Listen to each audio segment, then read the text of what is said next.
Somewhere right now, a video is telling you to do this. Take a bare hook, wrap it in a strip of kitchen foil, coil copper wire tight over the top, drop it in the water, and, the claim goes, you've just built a 50-cent battery that beats a $14 lure. Here's the part that stops most people cold. Both halves of that claim are true. Two different metals sitting in water really do make electricity, and some fish really can, in a real sense, feel electricity. So a hook wrapped like that is a working battery. That part is not a lie. I've set one under a meter and watched the needle lift off zero, but a battery is not a message, and the whole story lives in the gap between those two words, because that gap is exactly where every angler wrapping foil right now is being quietly played. The fish were never listening for a battery. They were listening for something else, and once you hear what that something is, you'll know which fish this trick can reach, which ones can't feel a spark of it, and the 2 or 3 things you can do on the water that the foil crowd will never catch up to. Start with the sense itself, because it is real, and it is stranger than the tackle wall ever bothered to tell you. Picture standing in a pitch-dark room and knowing someone just walked in, not from a sound, not from a shape, but from the faint warmth of them reaching your skin across the room. A handful of fish have a version of that, except the thing they feel isn't heat, it's electricity. Every living body leaks a faint electrical signature into the water, a heartbeat, a muscle firing, gills working. To the right fish, an animal buried in mud, invisible and silent, still glows like a candle. Biologists call this electroreception.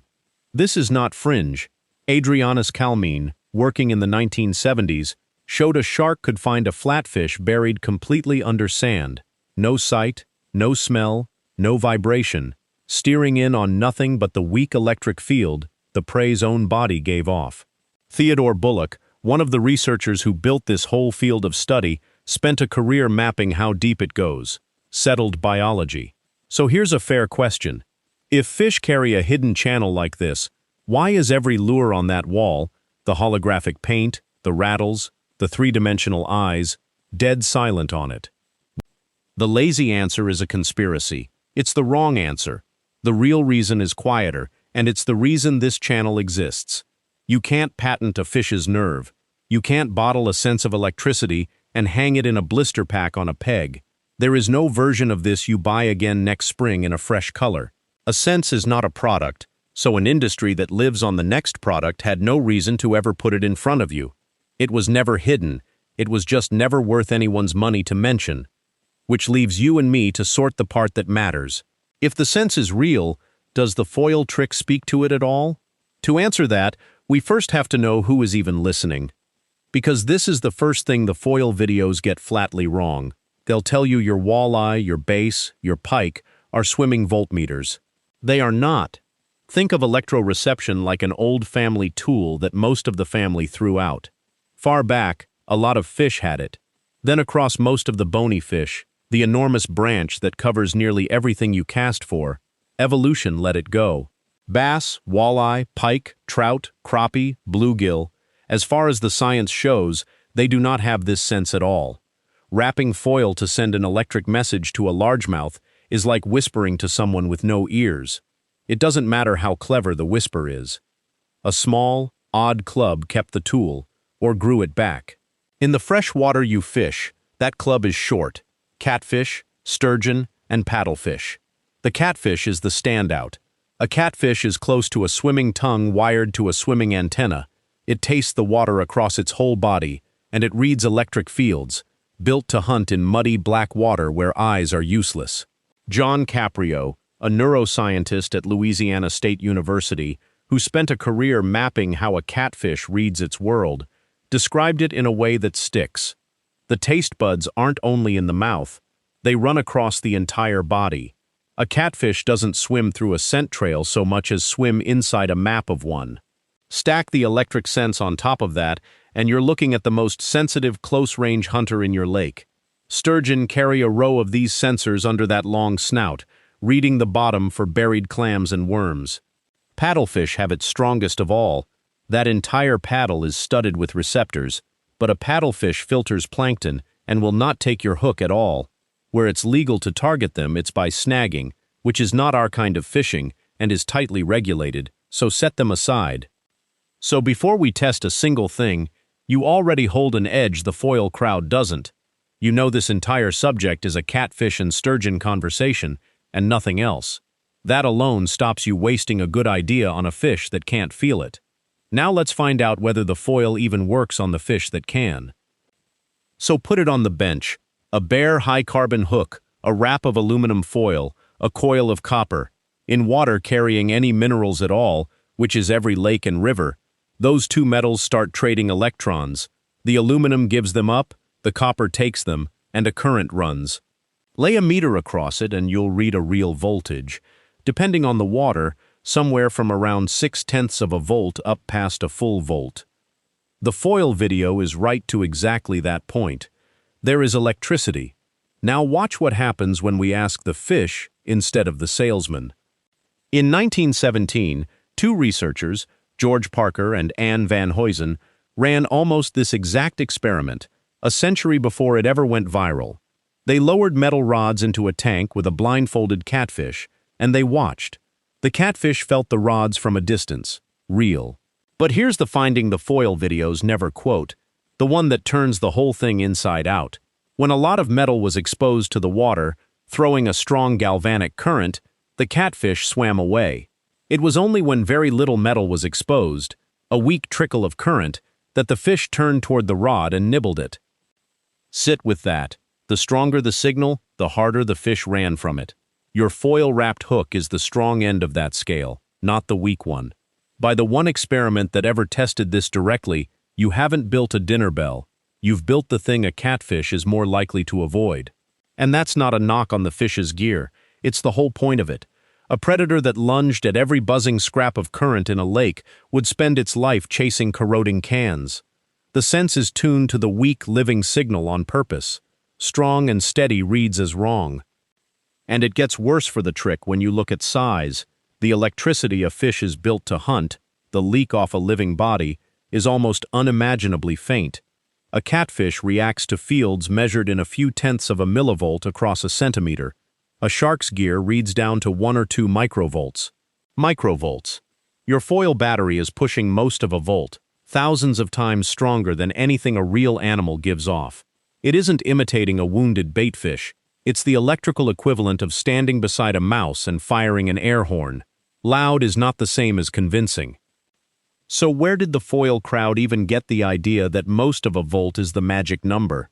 That number is real, but they lifted it from somewhere else entirely. Here's the sleight of hand.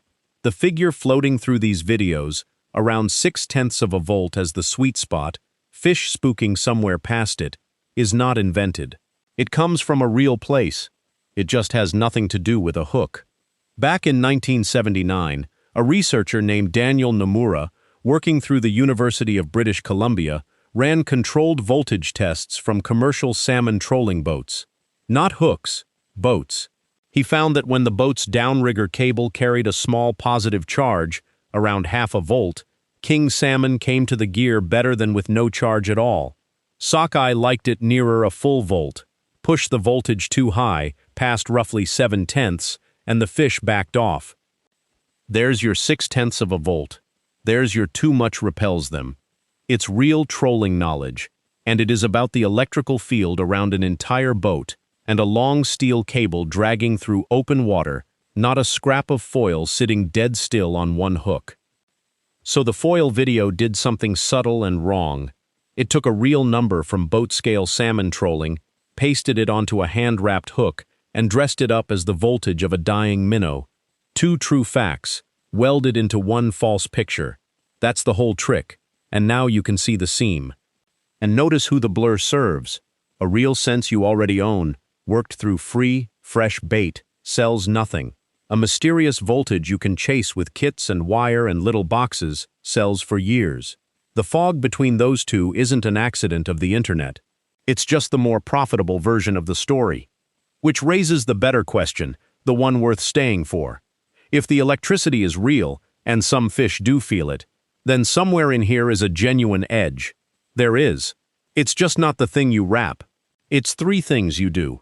Everything I'm about to hand you, which fish feel this, the voltage that actually matters and where it truly came from, and the 3 things worth doing, is gathered onto a single page you can tape inside your tackle box lid. The sources sit right on it, so you can check every claim against the real studies yourself, instead of taking anyone's word from a video. Point your phone at the code on screen and it's yours. No charge, nothing to sign up for. Then stay with me, because the first of these 3 is the one almost nobody connects. The reason a fresh bait quietly outfishes a fancy one on a channel no lure can reach. Number 1. The freshest bait you can put down isn't only about smell.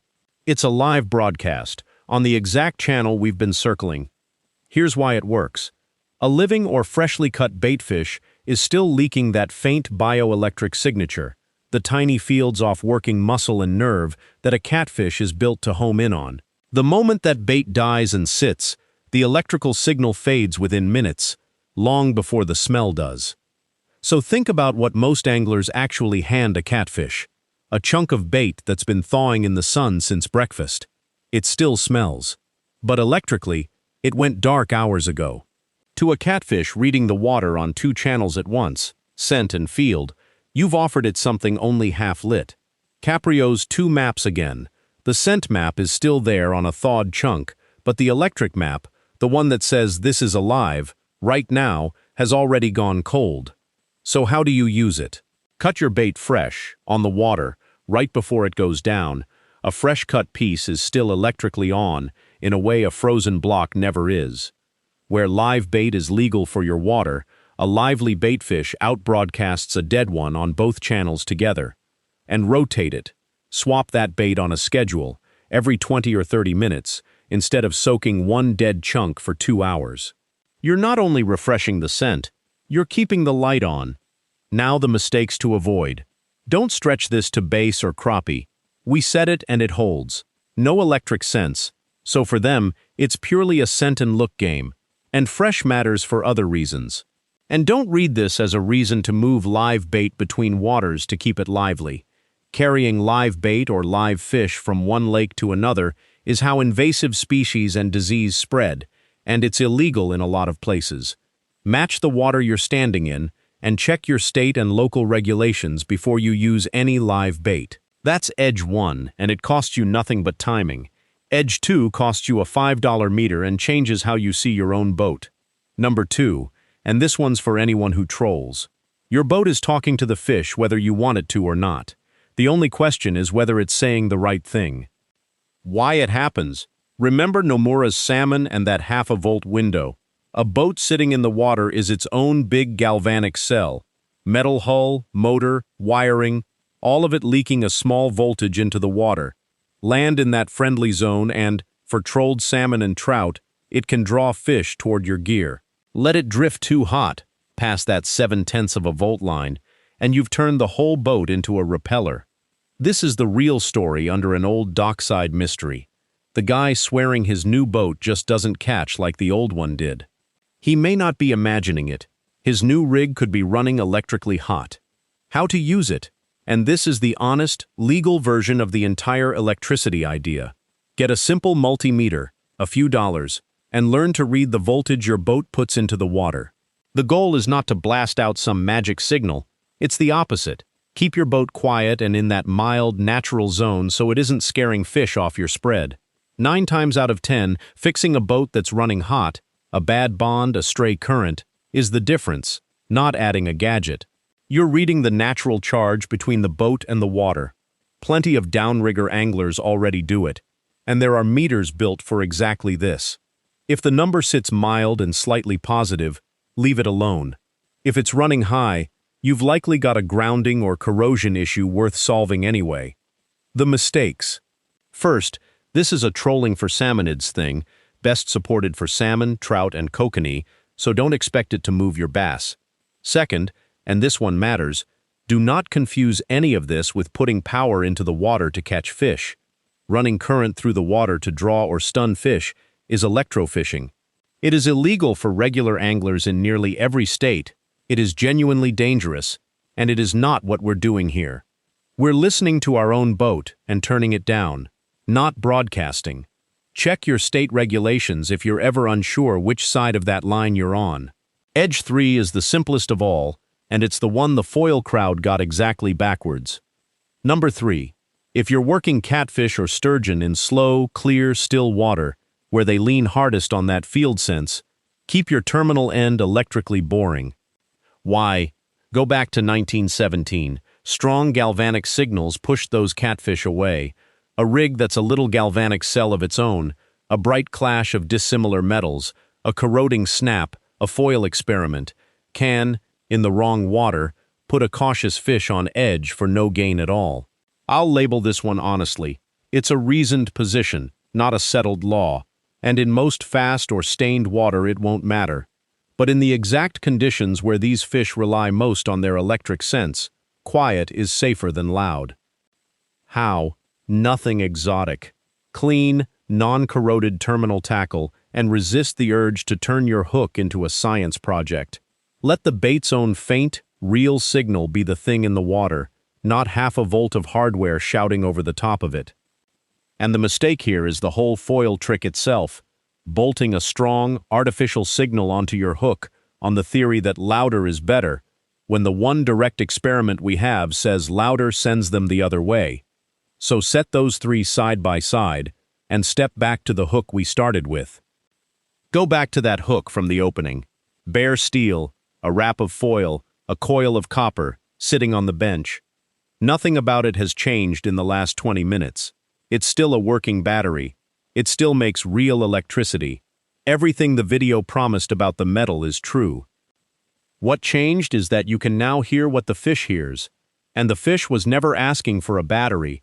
It was listening for the faint, flickering electricity of something alive, a signal measured in microvolts, that a fresh bait carries for free, and a scrap of foil simply drowns in noise. The trick had the right sense and the wrong instrument. And look at what the real edges turned out to be. A bait cut fresh instead of soaked dead. A boat kept quiet instead of running hot. Knowing which three fish in your whole lake can even feel any of it. Not one of those carries a barcode. You can't patent cut it fresher. You can't shrink wrap Know Your Species and hang it on a wall. That is the whole reason a 50-cent battery earns a viral video and the true version gets silence. The true version was never sellable. It costs almost nothing, which in this industry is the one thing a good idea is never allowed to be. You came here to find out whether the foil trick works. You're leaving with something better, knowing what the fish are feeling under there, and how to speak to it honestly, on the 2 or 3 fish that are even listening. That's the side of this you're standing on now.